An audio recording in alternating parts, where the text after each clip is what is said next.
Will Vice President Kamala Harris be the first woman president of the United States?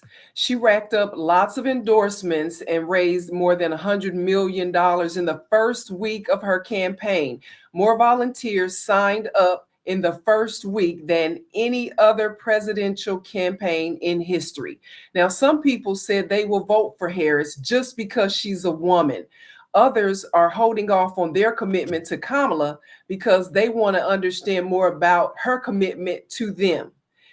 Here to help bring clarity to the conversation are two women who understand that business friendly legislation is important to their bottom line.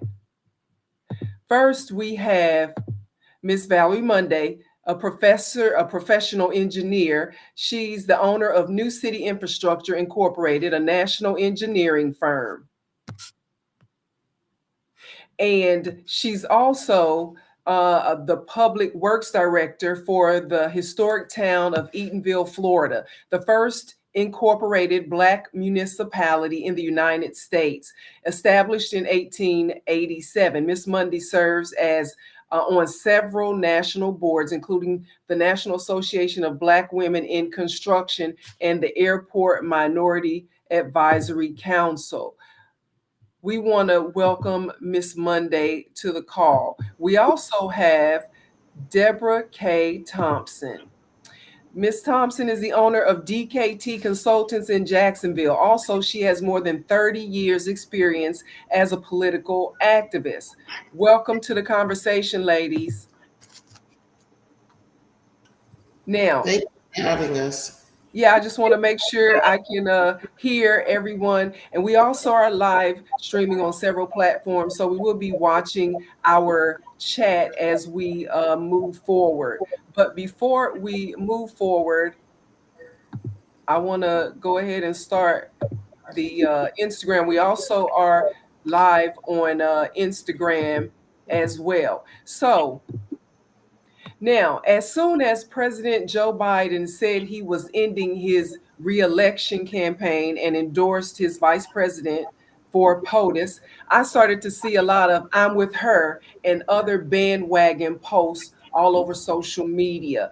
Then I remember that interview that Kamala Harris did in 2020. Now, I don't know if you guys remember that interview. We're going to look at that right fast, and then that's going to kick us off, okay?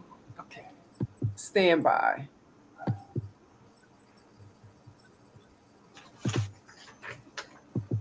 Do you support reparations for Black people? Well, listen, again, we had over 200 years of slavery. We had Jim Crow for almost a century. We had legalized discrimination and segregation, and now we have segregation and discrimination that is not legal but still exists and is a barrier to progress. We have disparities around housing. We have disparities around education. We have disparities around income. And we have to recognize that everybody did not start out on an equal footing in this country. And in particular, Black people have not. And so we have got to recognize that and do something about that and give folks a lift up. That's why, for example, I'm proposing the LIFT Act. Give people who are making $100,000 or less as a family a tax credit, which will benefit and uplift 60% of Black families who are in poverty. So by default, it affects Black families, but there's not a particular policy for African Americans that you would explore. But no, if you look at the reality of who will benefit from certain policies, when you take into account that they're not starting at the same place and they're not starting on equal footing, it will directly benefit Black children, Black families, Black homeowners, because the disparities are so significant. So if we focus on the specific issues that have resulted in the greatest disparities, and we understand that that's part of why we're doing it. Listen, the reality also is this: any policy that will benefit Black people will benefit all of society. Let's be clear about that. Let's really be clear about that. So I'm not going to sit here and say I'm going to do something that's only going to benefit Black people. No, because whatever benefits that Black family will benefit that community and society as a whole and the country, right? Now, I want to let me take that out. So now, I'm not throwing salt. It's just something that stuck with me when she said it and sticks with me now. Now that was 4 years ago. Since rising to the top of the ticket earlier this month, her campaign organized virtual meetings with Black women, virtual meetings with Black men, Latino women, Asians, and maybe she gave more clarity on what she was willing to do for Black people, for Black men, for Asians, for Latinos. In fact, I'm just learning that you two ladies were on that call. So I'm glad that we're able I want to know, what did anyone bring up? Back in 2020, you said this, or nobody said that. Like, what happened on that call that we should know about that we might not know, or might not know yet? I think that, and good afternoon, everybody. I do think that it was more of what you suggested initially. It was a rah-rah for in support of the selection of Kamala as the designated candidate. We initially started with a small group. This Win with Black Women has been going around. I've been on it for about 2 years, about a year and a half, 2 years. And the purpose of it is to encourage Black elected officials to have a platform for Black women elected officials. It was very popular in the state of Florida, and there are a number of state and local elected officials who came on. They came to talk about their campaigns and really what their woes were, and we were a safe space to come and talk about, here, I need some campaign activity. Can you help us? So it was like a sisterhood. And I didn't realize until last week that this was a national effort that was going on. So the way it started was initially a tribute to Congresswoman, one of the greatest Congresswomen, Sheila Jackson Lee, out of Houston. And it was celebrating the life of her, but they're burying her, I think, in head of state this week, Thursday, Friday, and Saturday in DC. So there was that tribute. That was one of the first things. And really, that set off the sisterhood and that camaraderie. And it initially started with 3,000 participants on the call. They had a limit to 3,000. For some reason, Deborah was able to get in, both of us were able to get in under the wire, because they were probably at 2,999, and somehow or another we were able to get in there. Our colleagues that were talking to us, some of our members of National Association of Black Women in Construction, could not get on that call. So what we did is we linked it in through another Zoom, and we were able to connect two forms of media, or I guess a secondhand version of that. So we were all able to listen to what was going on, and it was pretty much a webinar. After 3,000, someone in that group had enough contacts with Zoom that they were able to expand it, and they got it up to about 45,000 participants. So you had a minimum of 45,000, but you had several technical ability to bring on multiple groups. So it was an awesome discussion, and I'm going to let Deborah talk some more about it. But it started out with the veterans, the aunties, Maxine Waters out of California. She got on and talked.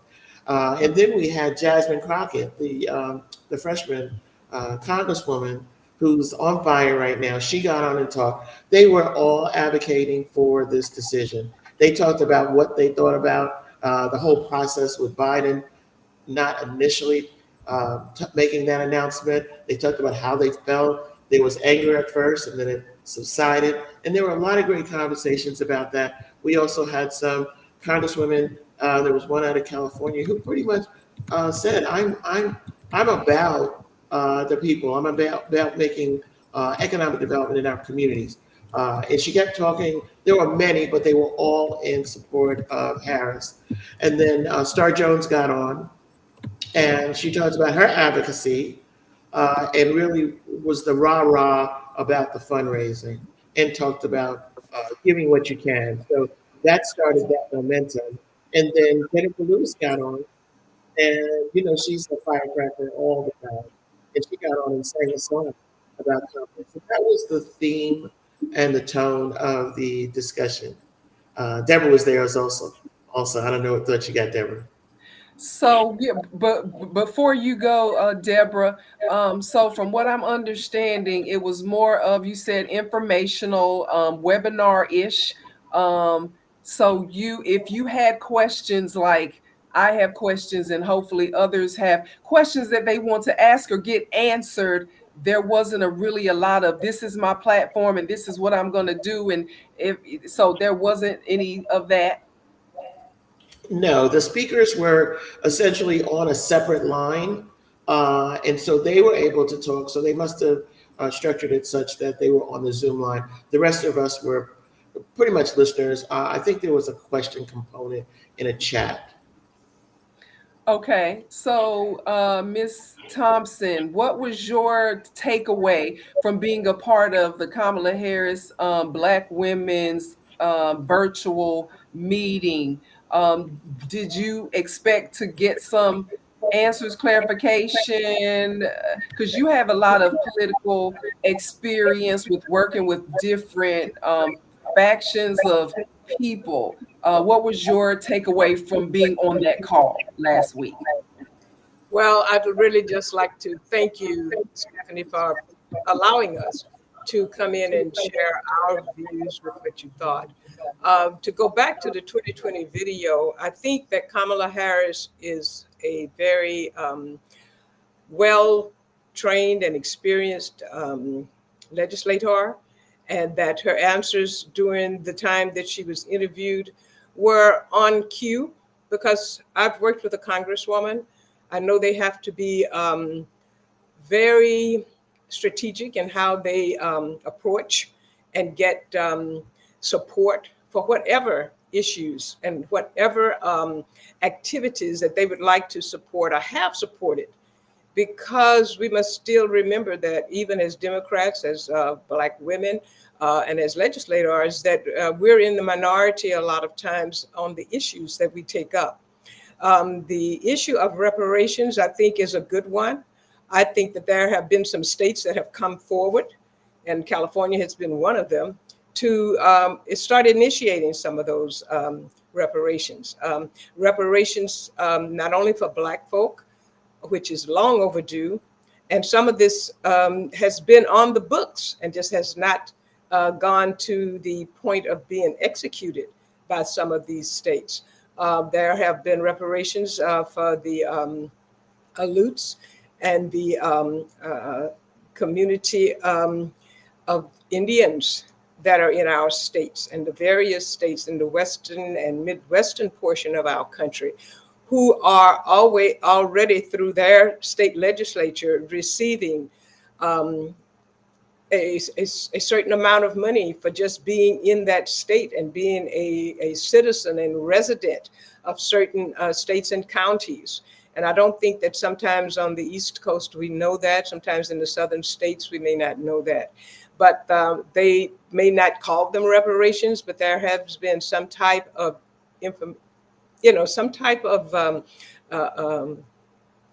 some type of legislation to make sure that people are compensated for some things, past discriminations and things like that. As far as Black people, I think that we do have to stay on a format that does not designate it like that. There are certain areas where we can say, yeah, this is specifically for Black people, because of the certain types of things that have happened to Black people in this country, and especially in the southern and eastern parts of our country.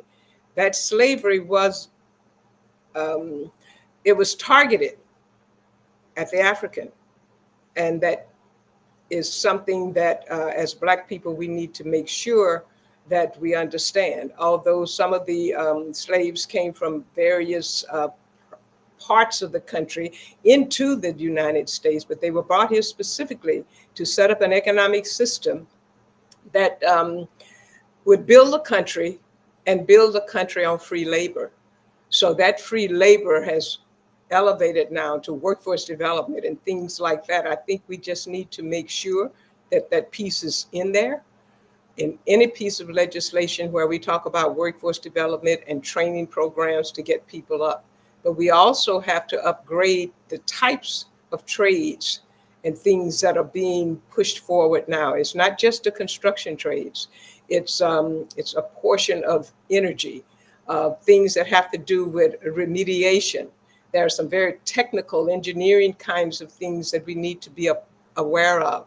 We need to get into technology, aerospace, the weather, the atmospheric and environmental issues that are out here, and train our people in those areas. When they say innovative and creative, those are the things that they're trying to address as a country as we stand right now. And I think that we need to get online with that legislation. As far as Kamala, I'm all in for Kamala. I would love to have a female at the head of this United States. And I do believe that she is ready. She is capable, and that she will do things that are not detrimental to anyone because of the center and the core from where she comes. Black people always at the core, Asian, Indians, and those underserved communities that come into our country through our borders legally, I do believe is where she will go with this. She is not just for open borders. And I think that that message needs to go forth so that people understand that. I'm not hearing you. I'm sorry. Thanks for that. I had turned down my mic for so we wouldn't have background noise. So I'm glad that you were able to be on the call. But it sounds like, and you just said that you didn't get clarification on some things. So it just seems as if and I know this was 4 years ago when that interview happened, and Kamala Harris as vice president and nominee at that time was under the Biden administration. But on the first day of the Biden administration, when he was signed into office, he specifically signed an executive order on his first day in office for the LGBT community. He specifically, the Biden administration has done approved or done executive orders on legislation for certain people. And so at some point, and to your point, Deborah, you said, I'm sure she's going to, not be a detriment.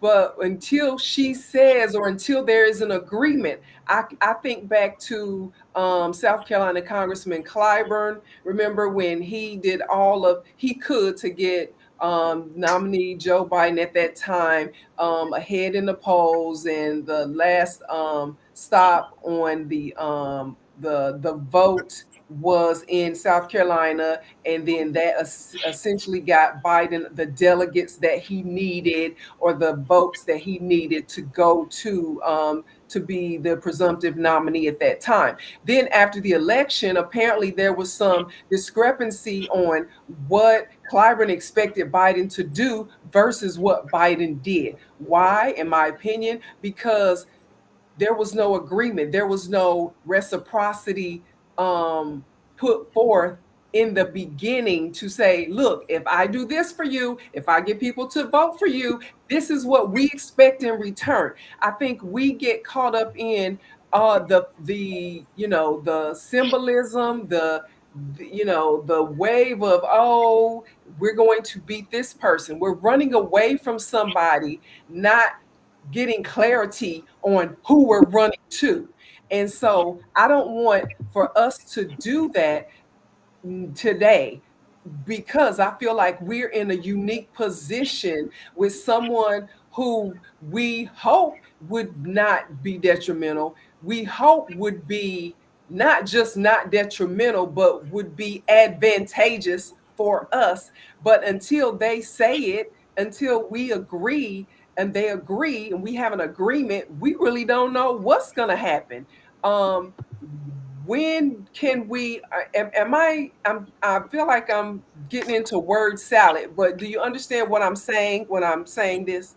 I think, Stephanie, that that you're right, that we do need to make sure that we have things clarified. But I think it's early in the game for right now. Kamala's only been in this office. I think she's done a magnificent job just by the attractions that have come to her for being nominated. I think that we can't expect anything right now. We've not sat down to the table. As you said, it was an introductory kind of thing. She's being introduced to us. I think her platform has been brought to us by various factions, and there are points of view on that faction. I think we need to put together what our platform is as individuals. I'm a businesswoman. I'm very concerned about how not only Black businesses, but small businesses and women-owned businesses are treated in this country. I mean, redlining is real. The way that people are evaluated for financial support, financial lending processes, for purchases of homes that you brought up and housing, that determines sometimes where a person is going to be. So I think we need to look at that and the way that our businesses develop. There's still a problem as far as how we get access to investment capital, how we get access, not only access, actually get it. I mean, they talk to us all of the time about all these opportunities that are out here. Opportunity is one thing. The bottom line is just what you just said. Where is the agreement that says, here is the contract, these are the terms and the conditions, and you meet these terms and conditions, sign on the dotted line, and here are some of the resources that you're going to need to be successful. I think that Kamala is in a position right now that we need to support her. If we can believe in and support some of the things that she stands for and move forward. It's early in the game. She has to go back and negotiate with the people who actually make a decision. A president is only one portion. A vice president is that supporter of this whole executive process. Government has 3 levels, and all 3 of those levels have to come in line to make sure that we have a democratic society and that our republic works for all of us. So I think this is where we need to go, is to understand, number one, the process that we live in, and to understand how it would be changed if it were a dictatorship or if it were a one-man elitist run by a few in the leadership for where we're going. So I think that we need to just do our homework, and that's on everyone. To say that I want reparations and to say that everyone that's Black should have reparations is true, but where do they come from? When you have a leadership and a system set up through our stock exchange and the way that our FDIC runs and works with how loans and money is transferred in this country and how it's changing through the digital process and through the Bitcoins coming online. We need to understand all of the entities that are going on around how we live in a democratic society and how important it is for us to vote for someone in this upcoming election. And I say we should do that as Kamala Harris is the person who is on target with some of the women's issues that deal with abortion and how women's bodies are treated, and how our financial system and healthcare system is working. And I really do believe the crux of it all is our financial system. Who's in charge and who's leading our investment companies that control this nation and control some of the unions and the workforce development processes that go through our government agencies. Now we know that thanks for that. I remember a couple of years ago it always seems to be that when it comes to the conversation of reparations, that, well, let's get this committee together. Let's do this. Let's talk about this. And let me be clear, it's not just about reparations for Black people, the conversation. But since we're talking about this now, why is it that there's always got to be a committee put together when the money is for about us, but when everybody else is, they get their reparations, 9/11 survivors, Holocaust people, the internment camp people, Native American people, I could go on and on. People, they got past the conversation or the committee and they got their money. But I'm looking at the comments right now. So I'm looking at, of course, one that we all already know is, if you want something different, but you keep voting for the same people, that's insanity.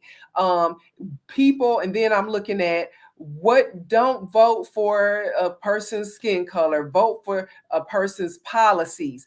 That's who they are, or their past policies, their actions before. Now, we know Kamala is a former district attorney. She's a former attorney general.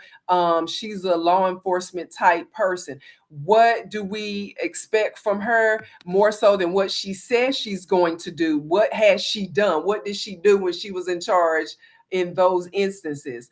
Valerie, what do you think about that when you look at her past record on illegal immigration?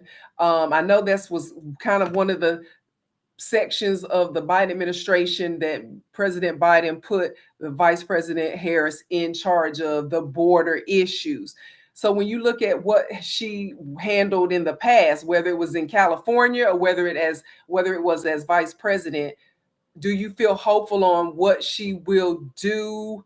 Or is your support there? If you never find out what she says she's going to do, how do you feel about what she did in the past?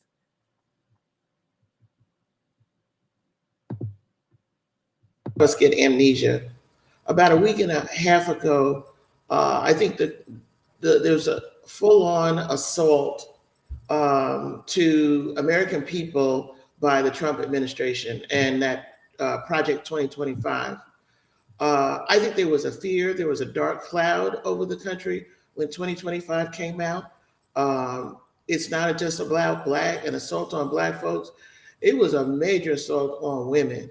And I think about a week and a half ago to a week ago, before Biden made his announcement, there was such a fear that Trump was going to win. It almost seemed inevitable that he was going to win and there was no way out. There was even a vision that Kamala had a chance, or that she could possibly be put aside for someone else to come in and do a job. But there was nobody we had in our sights that could, put that cape on and say, I'm here and I'm here to get this this whole dark cloud away from the country. I think when, first off, Biden made his announcement and then endorsed Kamala for that role of presidency, I think that dark cloud went away.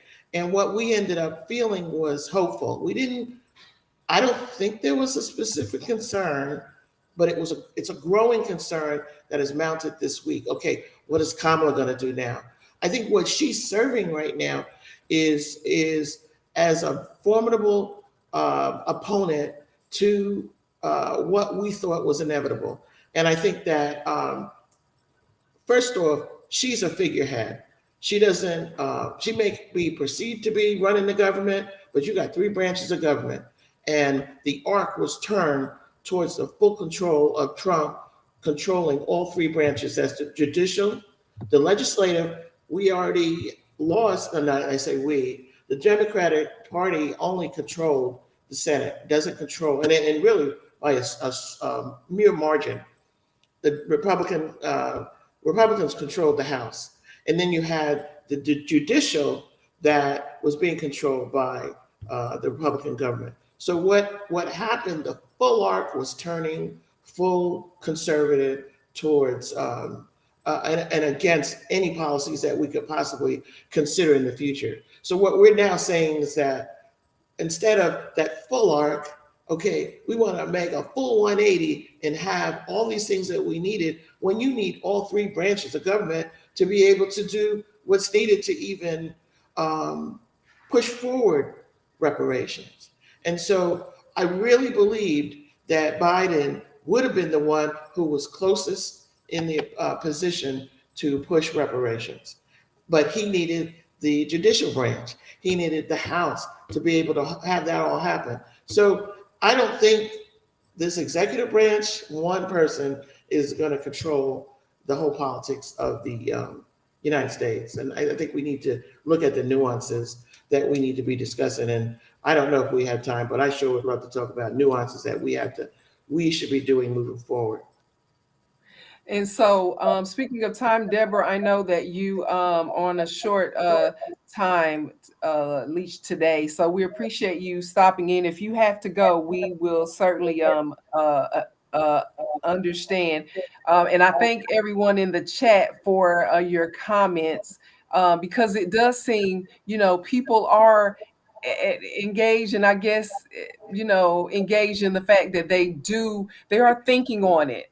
They do have their own opinions, and so they are looking for conversations like this instead of just, bandwagon type things. So people are paying attention. It's kind of like kids. We think, oh, kids are just sitting around not really paying that much attention, but then they'll do something or say something, and you're like, wow, they were listening to what I had to say.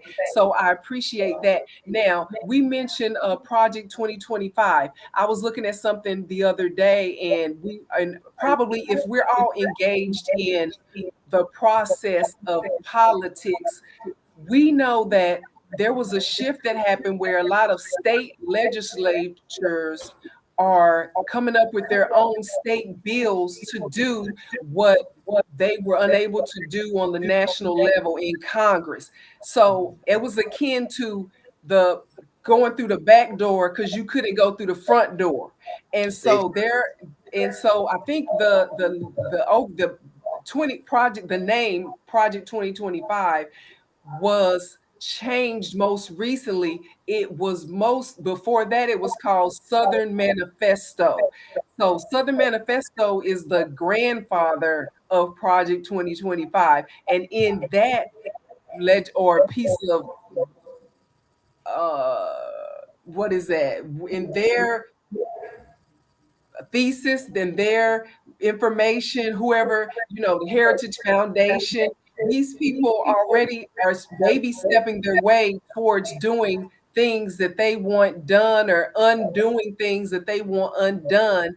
And so Project 2025 just didn't happen. They just didn't write this last year in 2020. It's been going on for at least a decade, and they're baby stepping their way. So we have to realize that the name might have changed, but the actions and the intent have been there all along.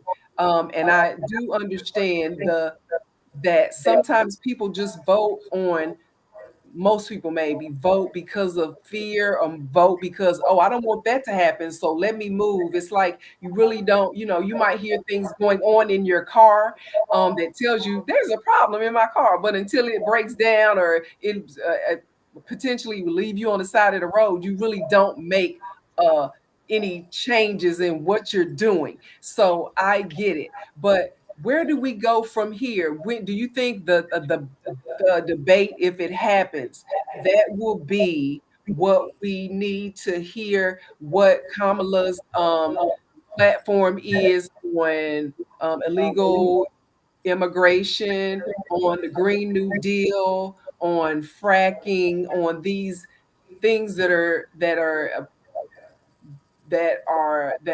affect the populace as a whole? Is that when we will hear from her? Because it seems like those calls that she's having and the meetings and the presentations that she's having are more about, we got to get away from this guy, and this is why. And that's I guess, a viable way of doing it.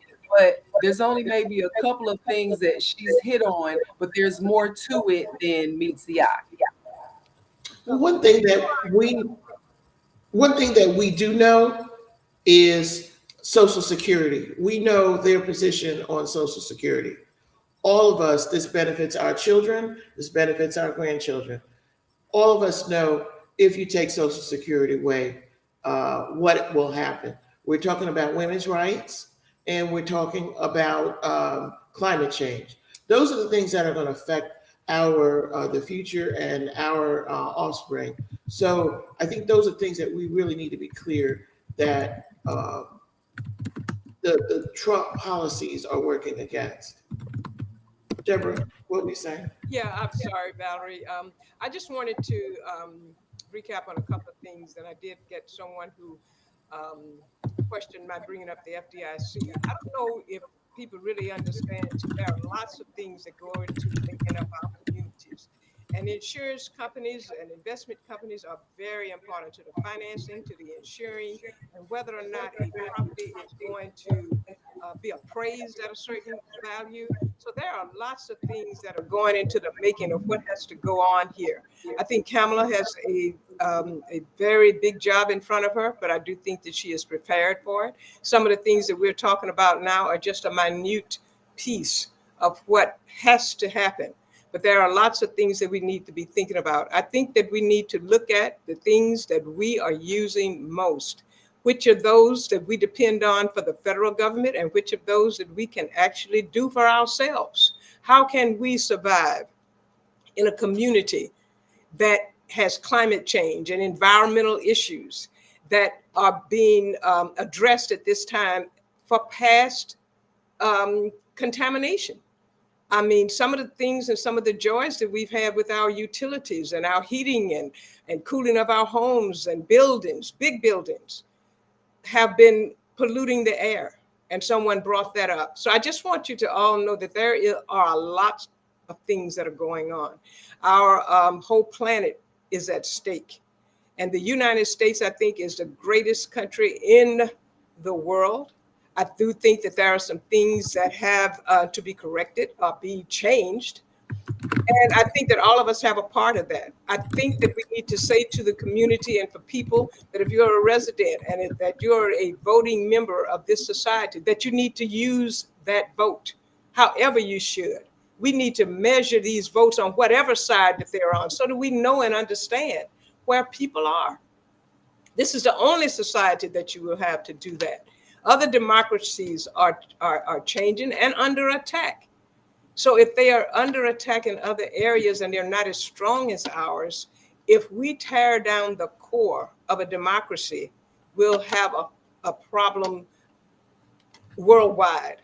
And I think that this is our time with Kamala, with whatever department that you bring. I think even if the Republicans win, what are you going to do? What is your stance? You can make or break this country with your vote. And I think that if we get behind our own firm ideas, talk to our legislators. Kamala is not the only person that we need to deal with. I wouldn't care if they're black or white. I don't care if they're Democrat, independent, or if they're Republican. We need to talk to those legislators and let them know we have a voice too. And this is going in a different direction that we'd like for it to go. So get on your stance, stay on your stance, vote for what you feel is correct. And we have to, it's a very competitive world out here. We created this competitive society. So let's play a part of it. But I think if we all play together, we can help whoever is in our best interest as Black people, as females, as white people, as females. We're all under attack. And I do believe that we can make a change with our vote. We can let them know. They count every poll. They count every poll. And whoever is cheating, the cheaters won't win forever. So let's keep voting. Let's keep staying. Now we got to stay on message. Don't get confused. Don't get it twisted. Stay on your message. My message is help small businesses in this community, help small businesses in our country, because they are the background. And that's not just me saying that.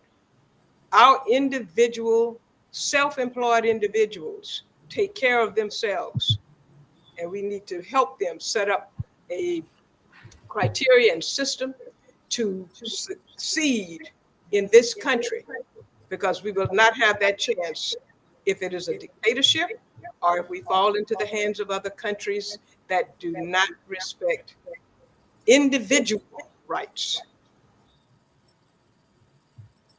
So we're going to end on this. Thank you for that. We're going to end on, I want you ladies to tell me, who do you think Kamala Harris as presidential nominee will have as her vice presidential running mate? Should it be, because, when we look at what some of the Republicans are saying is, Kamala Harris was a DEI plant. She was somebody who's just there for diversity's sake. But when you look at President Obama, he chose Joe Biden, I guess you could say, as a DEI operative, in that he wanted Joe Biden, for his experience, for people to say, okay, this is somebody we don't know, Barack Obama, but we do know Joe Biden, and old white guy who is of the establishment, and people can trust him. Okay, come on over here, stand next to me. Let's make this balance out for some people, emotionally and mentally. And now, so do we think Kamala Harris is going to choose a woman? Would that be too much of a lean, too much of a stretch for people? Do we think she'll choose a white man? Do we think it'll be not a DEI, not a visual safe space for people, but will she look at their record? What indications do you have of who she might pick and who she needs to pick as her vice president? Go ahead, Deborah, you take that one. I think whoever she picks for this particular position has to be very strategic, of course, because we want to win. But by the same token, again, we as individuals in this country need to be responsible. We need to be accountable, and we need to then stand up and take our licking. If we don't vote, then we need to not have to be in a position of criticizing. If we do vote, and that vote is still not enough to help bring our thoughts and processes into view, then it won't be because we didn't try. I think that every individual in the United States needs to get on board, get with whoever they will support. I think Kamala is a good and as good a choice as anyone. I mean, think of yourself. You're the head of your families. You're the head of your companies. You're the head of whatever it is that you are running.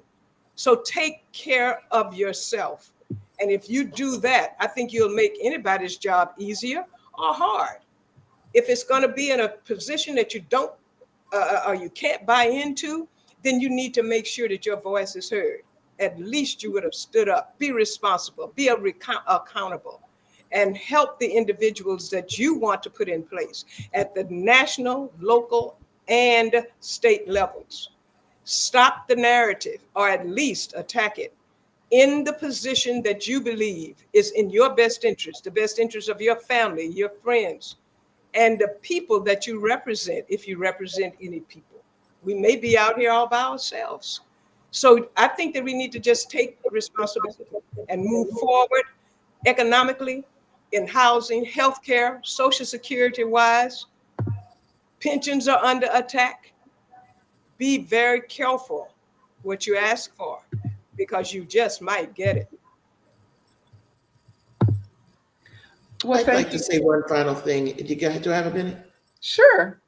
Well, what I think we need to remember that all politics is local, and we're just talking about the national policy making.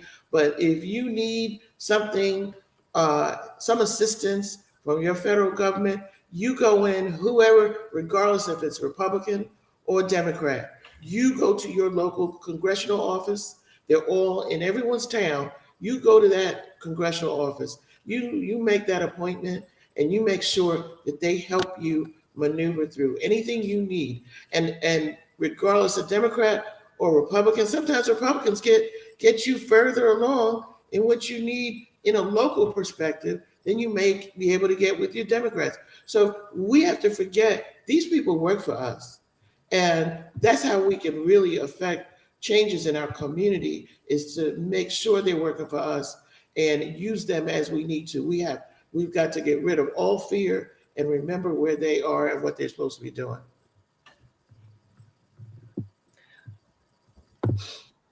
Most definitely. That's why it's important to not just focus on the national big picture, but to make sure you're understanding what's going on in your community, whether it's the streets that need to be paved, the crime, the school system.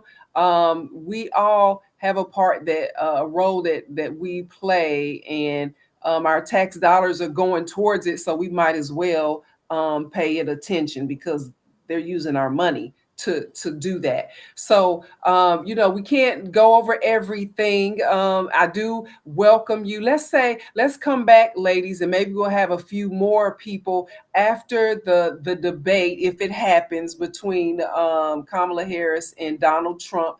And let's go over what we think. We'll do our own discussion on what was said. How about, is that an invitation we can stick to?